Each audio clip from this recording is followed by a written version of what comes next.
Girl on a motorcycle. So what else has your brother told you? Asked Abhay, turning around slightly so that I could hear him, over the din of his bike. Wouldn't you love to know? I replied. What? He asked again. I'm not going to elaborate, and hey, please don't keep turning around to talk to me. It's making me nervous, and please keep your eyes on the road. Yes, he said, and he was true to his word. I was beginning to relax a little now. But at the same time I was feeling a strange kind of guilt, that I was being somewhat disloyal to Vaibhav. It was crazy, I rationalized. It wasn't as though I wanted to go on a bike with Abhay, and it is not even as though I had a choice. But still that little pinprick of guilt wouldn't go away. I just pushed it to the back of my mind. Watch out, I am slowing down and need to apply the brake, said Abhay. He said it 3 more times, each time he slowed down. I smiled as he was really making an effort to be extra careful. It's okay, I finally told him after he repeated it for the 4th time. Don't worry so much.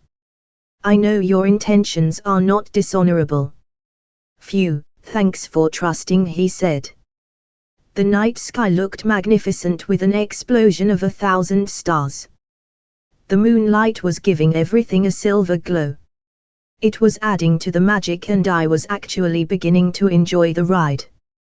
We still had about 30 kilometers of the journey left. Abhay kept checking if I was comfortable. He was driving smoothly too. I was perfectly relaxed and very comfortable by now. The highway to Cochin passed through a small village. It was desolate as all the shops were shut and the doors to the small tile-roofed houses were also shut. There were brass oil lamps with a single flame burning, flickering like they were dancing, left at the doorways of most homes. The brass lamps were floor lamps, which stood either on the floor, or on a small wooden raised platform. It was a custom in Kerala that there should be a welcoming lamp at the doorway, to usher the goddess of wealth and good fortune in. Most villages still followed it. I wished I had a camera to capture the beauty of the scene, the glow of the brass lamp and the beauty of the tiled house against the darkness of the night in the background. I took a snapshot in my head. After the village, on the outskirts of it, there were a few push carts selling hot dosas and steaming idlis and appams. It was the equivalent of dabas in northern India. Truck drivers usually frequented these joints. Shall we stop? Asked Abhay. The food is really delicious here. These push carts are called Daitu Kadas. Have you ever eaten in a Daitu Kada? No, but I have eaten in a daba. Stop if you want to. Well, you don't get dosas and appams in a daba. You must try it. You won't regret, I promise, he said, as he stopped. We got off the bike and walked towards the Daitu Kada. There was a wooden bench and we both sat on it as Abhay asked for a plate of dosa and appam. The guy at the shop was looking at us strangely. So were the few truck drivers whose trucks were parked nearby and they were eating there. Obviously a young couple on a bike, late at night, in conservative Kerala, could imply only one thing in their books. Abhay sensed my discomfort and said, ignore them. Just look at me and concentrate on the food. Are you sure this is safe? I asked, moving a little closer to him instinctively. Relax, you are in my land. This is ND Keralam. And nothing will go wrong if you're with me. He smiled confidently. The appams and dosas we had were the most delicious that I had tasted so far in my life. We topped it with a cup of steaming hot tea. The feeling of a full stomach with completely satiated taste buds, a nice atmosphere and good company under a night sky is one of the most pleasant things that one can experience. I was content and I was happy. Abhay cut into this feeling almost immediately. Hey, I have to tell you something, he said, and his tone was one that I instantly recognized. It put me on high alert. I had heard the same tone in Vaibhav's voice. God, please let him not spoil this lovely time we have had by confessing his love for me, I thought. Ankita, I really love you, he said. I didn't know what to say. I looked away. Then I turned back. I was speechless. You've known me for what, 3 days? I said finally. I am not kidding, Ankita. I fell in love with you, the moment I saw you. I have never felt like this about anyone before, trust me. I am crazy about you. Honestly. And I have never done anything like this before in my life. This confessing feelings and all, is just not me, but with you I really cannot hold back anymore, he said, looking straight into my eyes. His eyes shone with a sincerity and kind of desperate manic glint that was hard to comprehend. I was completely taken aback. I did not expect a bear at all, even though I had half anticipated it when he said he had something to say. But I did not think he would be so forthright and so open about it. There was only one thing to do. To tell him about Vaibhav. So I did. I do have a boyfriend. And who is this person, may I ask? Is it someone I know? No, you don't know him. He's a classmate of mine. We went to school together. He is in Delhi now. The relief on his face was almost instant. So, he is not even here. A moment later he added, and why don't I believe you? He asked searchingly, looking at me with a glazed look. Maybe because you cannot see him. Ha ha ha, he laughed. That's because you just made him up and he does not exist. He said triumphantly. Oh no, he does. I did not mean it that way, I hastily clarified. I'm sure you just made it up to fob me off. But I don't give up so easily. Look, I said, I cannot do anything to convince you. It is the truth. Priya told me you don't have a boyfriend. You asked Priya about me. What does she know about me? You should have asked Suvi. She is one of my closest friends. I mean what I said, Ankita. Please don't say anything. Please think about it. That's all I ask of you. Look, we've had a great time. Let's forget all this. You drop me back, I said as I walked towards his bike. We completed the rest of the journey in silence. The next day was a holiday due to some festival, and I was glad as it gave me some time to rest and think about things. The shrill ring of the phone woke me up the next morning when my parents had gone for their walk. It was Suvi. She said Abhay was at the college gate a little while ago, asking for her. He had lied to the hostel warden that he was her cousin. Suvi had presumed that it had something to do with me and had met him. He had given her my brown leather diary, which I had forgotten in the auditorium. He had found the lyrics of the song Nothing's Gonna Stop Us, which I had scribbled on a piece of paper. He was convinced that I had written the lyrics for him and was now playing hard to get. He had said all this to Suvi and had also given her a sealed envelope which she was to deliver to me. Suvi said that he would just not believe her when she tried to tell him the truth about Vaibhav. What an idiot Abhay was. How could he presume that I wrote the song for him? Why didn't he just believe Suvi or me? I just couldn't wait to reach college that day. Suvi and I bunked the first class and went to the college library. The library was huge and there were many corners where we could talk undisturbed. She handed me the letter as well as my diary that Abhay had given her. It was a sealed yellow envelope with the address in small neat writing. Go on, smiled Suvi. Open it, she urged, oblivious to my inner turmoil and confusion.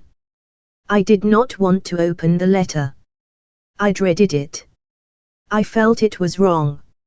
I felt I was betraying Vaibhav. I don't feel like I whispered. Don't be an idiot. Here, let me open it, she said, grabbing it. No, I said, snatching it back from her and keeping it in my diary. I'll open it at home. I want to see what he has written. Open it, she urged. Yes, you shall read it fully, but only after I am ready, I said with an air of finality as I closed the diary and stood up. I opened it later, at home, after I had bolted my door. He had used expensive handmade paper. His writing was small, precise and very neat. Dearest Ankita, he had begun, and I cringed. I was not his dearest. Pardon my addressing you as dearest, but right now that is how I feel towards you. I almost jumped. Good Lord, could he read my mind? You have given my life a new direction, and nothing has mattered so much to me till now. Swami Vivekananda had said we are what our thoughts have made us. So take care what you think. Thoughts live. They travel far. Right now, Ankita, my thoughts are centered only on you. I cannot think of anything else but you.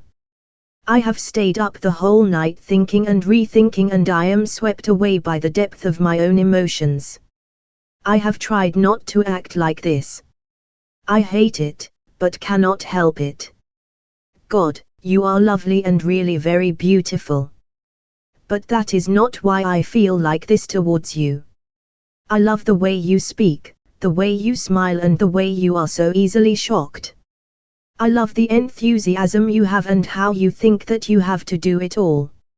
I love the way you come up with repartees and you work so hard to make things happen. I loved the way you warned me on the bike to behave myself. Trust me, even if you hadn't, I would have treated you with utmost regard. You deserve of so much. I love your spirit and the way you spoke on Mundal Commission that day at Symphony, even though you knew nothing about it. I admired your courage to go up on stage. You may not have won a prize that day, but in my mind you were clearly a winner.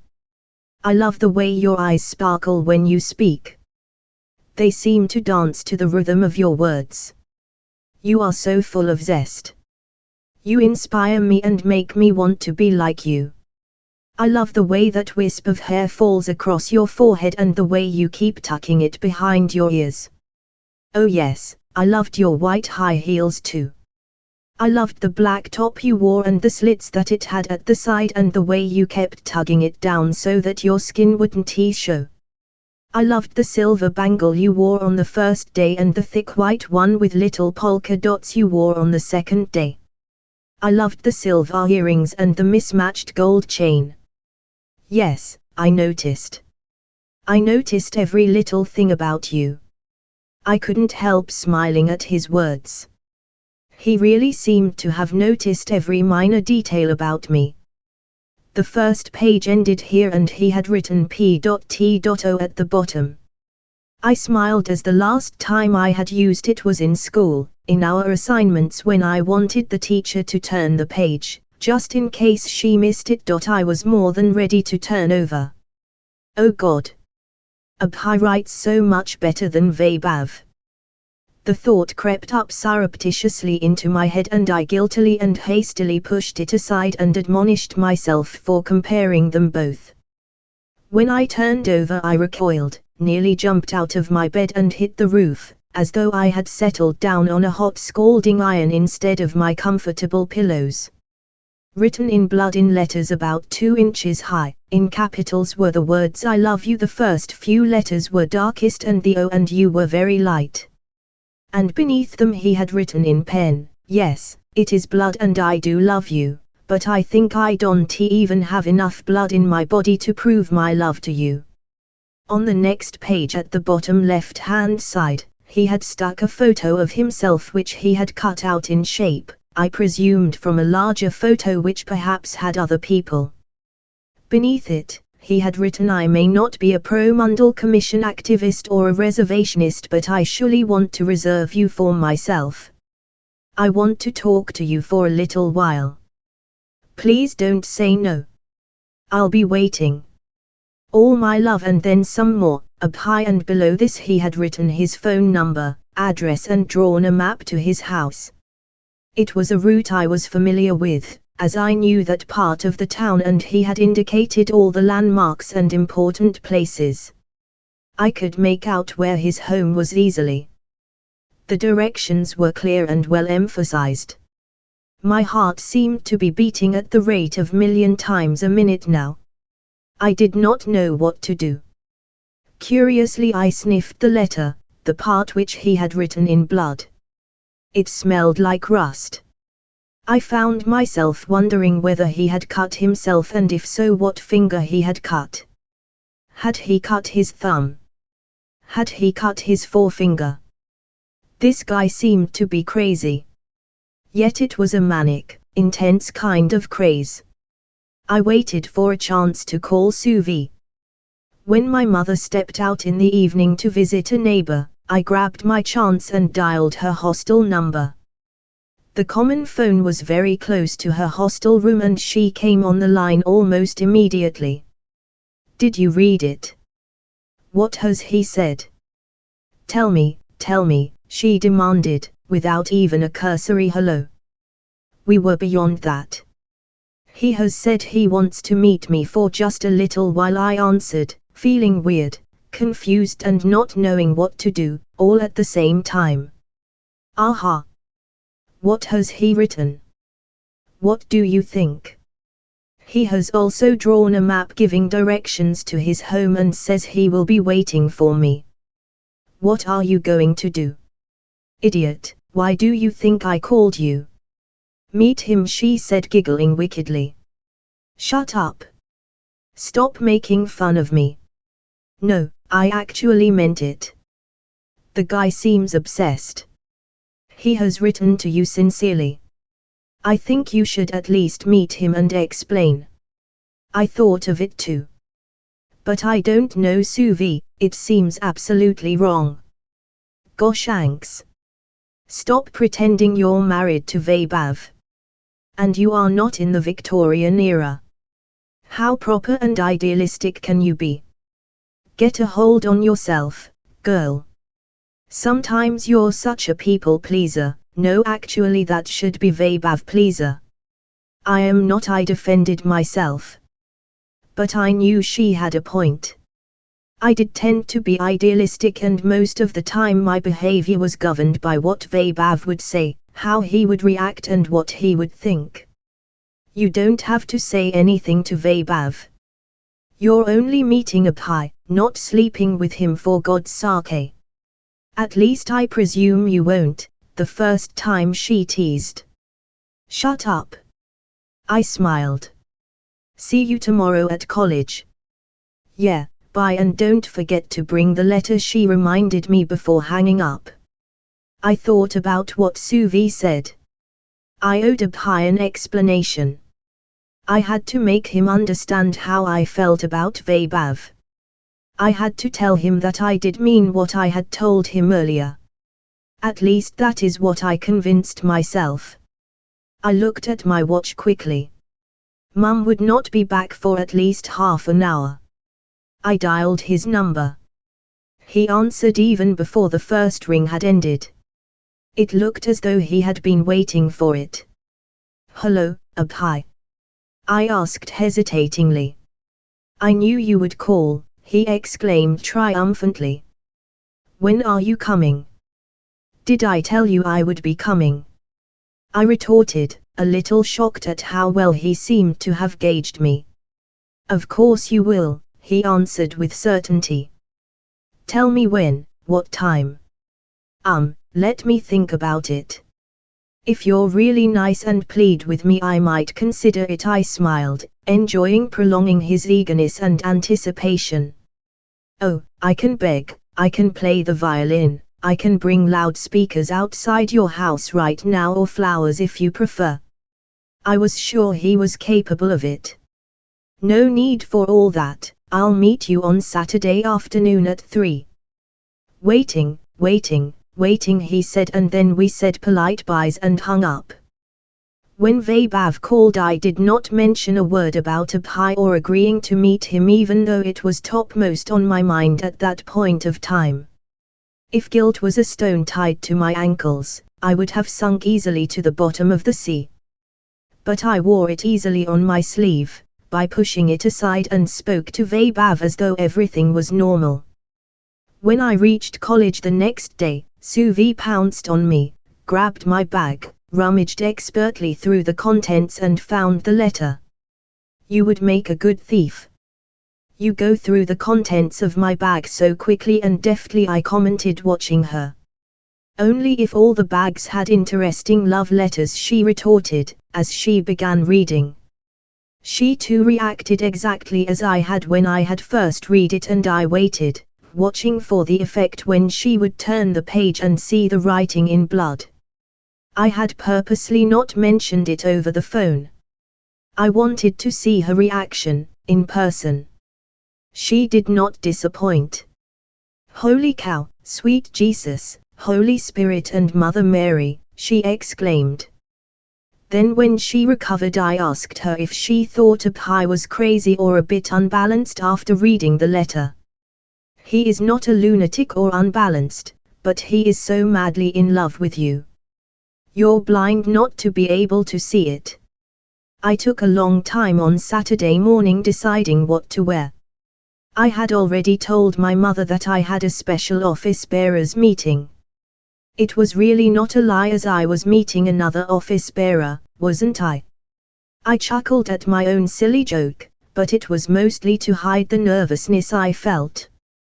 I knew Abhay would notice what I wore. I didn't want it to seem like I had made a huge effort in dressing up to look pretty just for him. Yet, I wanted to look nice.